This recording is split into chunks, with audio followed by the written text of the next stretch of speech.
Rawalpindi Adiala jail में Toshakhana 2 case की समाअत बगैर कार्रवाई 30 दिसंबर तक मुलतवी कर दी गई। स्पेशल जज सेंट्रल शाहरुख अर्जमंद ने केस की समाअत की। बानी पीटीआई को कमरा अदालत में पेश किया गया। बुशरा बीबी केस की समाअत के लिए अडियाला जेल आई। बुशरा बीबी के वकील अरशद तबरेज अदालत में पेश हुए।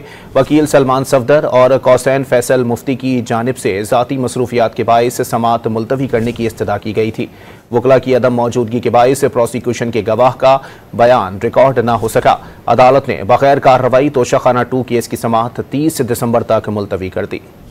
रावलपिंडी अडियाला जेल में तोशाखाना 2 केस की समाअत बगैर कार्रवाई 30 दिसंबर तक मुलतवी कर दी गई। स्पेशल जज सेंट्रल शाहरुख अर्जमंद ने केस की समाअत की। बानी पीटीआई को कमरा अदालत में पेश किया गया। बुशरा बीबी केस की समाअत के लिए अडियाला जेल आई। बुशरा बीबी के वकील अरशद तबरेज अदालत में पेश हुए।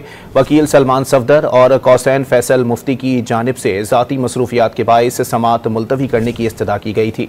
वकला की अदम मौजूदगी के बाइस प्रोसिक्यूशन के गवाह का बयान रिकॉर्ड न हो सका। अदालत ने बगैर कार्रवाई तोशाखाना 2 केस की समाअत 30 दिसंबर तक मुलतवी कर दी।